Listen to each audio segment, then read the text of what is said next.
Are you wondering which version of Final Fantasy VII Remake to get? Well, here's my review and unboxing of the Final Fantasy VII Deluxe Edition. Welcome back to Sodi Pop on YouTube. My name is Matt, and to start with, if you're only interested in the review of the actual Deluxe Edition, I'm going to go ahead and put a timestamp below. But with that said, we're going to start with the detailed unboxing first. And disclaimer, I did use my own money to purchase this game. Here is the box of the Final Fantasy VII Remake Deluxe Edition. You'll notice the pearlescence of the actual Final Fantasy VII. Obviously, it's under direct light, so it'll be a nice reflection. It is very, very pretty. One thing I didn't expect with the actual box here. So I'm going to lift it up, as you can tell. So we have kind of a nice matte finish again. I'm obsessed with matte finishes. This isn't just plastic or cardboard. It feels a little bit of a rubberized type of material. It feels really, really nice. I don't know if I expected that on the outside box. I like it a lot more than I thought it would. As you feel actually on the photos here, that is a bit more of a cardboardy feel that I expected, but really, really nice and enjoyable on the outside box. That is definitely something I'll display. Definitely a little bit more adult looking. So let's go ahead and pop this open. The Final Fantasy VII Remake game, as expected, with the mini soundtrack. We have a art book which looks fantastic, and then this is the steel case. Let's go ahead and start off with the steel case. Also looks very nice, has Sephiroth on the front, burning in front of Midgar. Let's take a look at this side. Final Fantasy VII Remake. Let's see if you can actually see that. The Final Fantasy VII Remake there on the side, and then the back, just nice, again, Final Fantasy VII Remake. We take a look inside and we can say there's a space for the two game discs. This is the traditional front with Cloud facing the outside of Midgar there. Very, very cool. Very nice. I like the case. I especially like the back. I don't always like gaudy or big, I guess, photos, especially if our current setup here. Moving on to the mini soundtrack. Alright, I'm not sure if I'll even open this. So on the back, it has the songs. We have the Prelude, Tifa's theme, Shinra's theme, Scorpion Sentinel, On Our Way, the Turks theme, Let the Battles Begin, Flowers Blooming in the Church, Hurry, main theme of Final Fantasy VII, Lay Down Some Rubber, and Stand Up. Now, the reason I don't think I'll be opening that is because there's actually quite many themes for Final Fantasy VII, and they made a lot of remixes to the battle themes throughout the game. So it's not the complete, that's why it's called the mini soundtrack, in fact. Moving on, we have the Final Fantasy VII game disc. We're going to go ahead and open it up. This is just the regular game disc. Comes with two.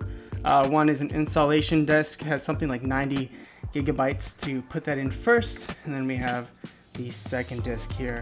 I actually really, really enjoy the front cover. Mimics the original Final Fantasy VII. Of course, we have the back side there. There's the little spine logo. There's no instruction manual here. This is just some extra tchotchkes. I'll have already used that code by the time you see it. Of course, we do get Cactuar in this actual as a summon materia. I believe you get a chocobo as well, if I'm saying that right. And I think here we got a reversible cover. Let's check that out. Oh yes, look at that reversible cover. This may have come with the regular game. I'm not sure.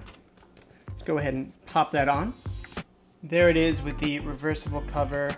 I do really like that. I think I will probably stick with the regular, since I do have the Steelbook case that came with it, but it does look extremely nice. Moving on to, I think, one of the cooler parts of the Remake Deluxe Edition here is the art book.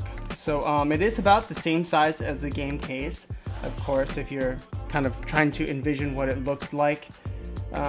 Very nice. So let's flip through this a little bit. It's a hardcover, pretty thin, and then we'll flip to the front here. So it has a little of the factory setting there. The pages are like shorter. The binding rides up quite high. So we have Cloud, a little bit of, I'm assuming, Japanese forward in there. We have some wonderful character art. Looks very, very good. Very clean. Toad Cloud, that's cool when there's a Toad cast on him. We have Toad, that's very cool. That's Tifa, and Toad Tifa, looks awesome. Barrett, of course. Make sure you guys can see it just fine. And then we have all the other characters. Of course, we have Avalanche, a lot of the side characters. We have Sephiroth, who can forget him. We have some Roche, which was revealed as a different person, different character. We have the rest of the Turks, it looks like, here. And we have a lot of side characters here. So a lot of good stuff. It's actually pretty cool. Oh man, so if you want me to flip through the rest of this, I can certainly do that. There's probably another, I'd say, half of the book at least left yet.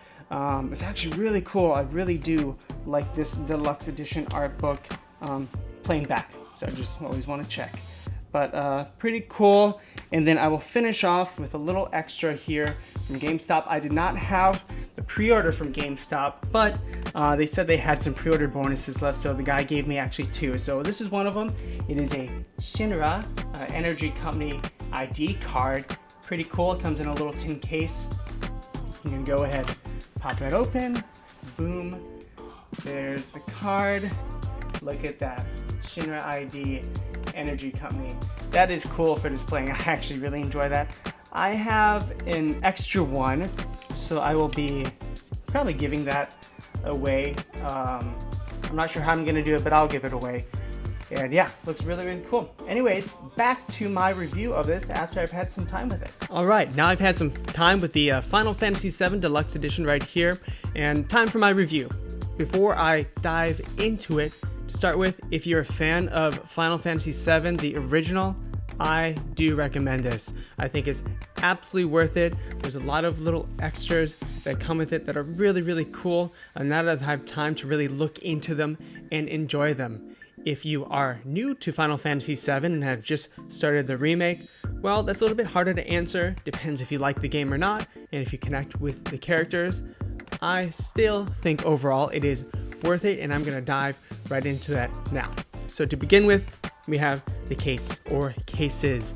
This is the overall box, and it's actually my favorite for displaying the game itself. It has a nice matte black finish, the Final Fantasy VII Remake logo right here on the front, and then a nice pearlescence or kind of like a display of colors with the light reflecting off of it. I really enjoy it. Again, it is matte black, so it actually has kind of a rubberized finish and a nice feel to it, as I showed in the unboxing. Also, we do have 2 other cases. So this is the original case that you get with the game if you were to buy a regular physical copy. It mimics the original's aesthetic. This is the actual picture that the original had on it. Again, of course, in the old art style.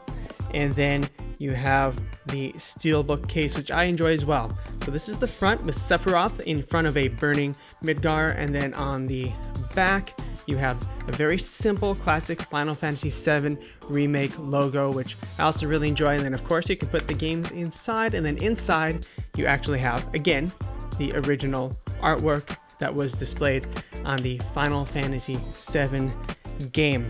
Very cool. I was going to look at the Soldier First Class edition of the game. This is the middle of the 3, and the $80 seemed fine, but the Soldier First Class edition was like $325. Just seemed way too much for what it was or what I was looking for. Now, moving on to one of my favorite parts was the art book. So, it is much smaller than most art books. I'm looking at you, Zelda. There's so many art books of Zelda that are just huge coffee table books. I actually really enjoyed this form factor. I listened to the soundtrack as I was looking through it. You can see in the unboxing again some more details. It has the characters, both young and old, in their toad forms. It has a whole bunch of the enemies. It has the characters' weapons. It's really cool, really pretty, really well thought out. And because it is small, it's just really nice to flip through and have on hand. I enjoyed it much more than something like a huge coffee table book, which are nice, but can get a little bit cumbersome. I actually like this a lot more than I thought I would. Now, for the final portion here, we have the Final Fantasy VII soundtrack. It's a mini soundtrack. This was a bit lackluster in my opinion. I did say in the unboxing that I wasn't going to open it up. I did, just for due diligence. It actually has a nice little peek here of Cloud on the CD. It is a mini soundtrack, so there are 12 tracks on here. Now again, the Final Fantasy VII Remake music and Final Fantasy VII music in general is fantastic. One of the best gaming scores that has been written. It only has the basic 12 tracks on here. In the game itself, there are so many different remixes and cool things that I would prefer to have that on the disc as well, or even classical remixes of these same tracks. Is a very basic soundtrack, still nice to have, but again, one of the more lackluster parts of this entire package. Still nice to have. And then actually lastly, we have the DLC. So we have the Cactuar DLC Summon Materia. I've used it. I'm still pretty early on in the game, I think chapter 3 or 4, so I haven't used it often, but it's a cool summon. It's not worth the extra $20 in and of itself, but he is a cool summon. So you summon Cactuar, he runs around, keeps on damaging the enemy, not for much damage. The important part is that you use his 10,000 needles special attack as much as you can while he's out. When I was battling enemies with shield, it was a nice distraction of him running around, and he was able to get behind the shield and actually attack him. So it was really cool. I'm excited for more summons, and I wish I could get more summon materia in the game as well. So again, to round off this review, we have this great unboxing. Again, you can look at the fit and finish of everything. The game itself is fantastic, and I do think that this box, this Final Fantasy VII Deluxe Edition, for the extra $20, so $80 instead of $60, it is worth it. Again, I'm not sure if the first class edition at the $325 or what have you is worth it, but I think for the extra $20, what you get with this, and being a huge Final Fantasy VII fan myself, I would go with it if I were me, which I did. All right, well, thank you so much. Again, my name is Matt, and this is Sodi Pop on YouTube. Please like, follow, subscribe. Leave a comment down below. Let me know what else you'd like to see a review of or chat about. Again, every Friday we have Sodi Pop gaming news coming at you, and then chat with Matt pretty much every day from now on, just talking about the daily news. And then Monday, Wednesday, and Friday on Twitch, I do a live stream. Right now I'm playing Rocket League, trying to get into the diamond level. Have a wonderful day. Remember, be yourself and eat a cookie. Bye.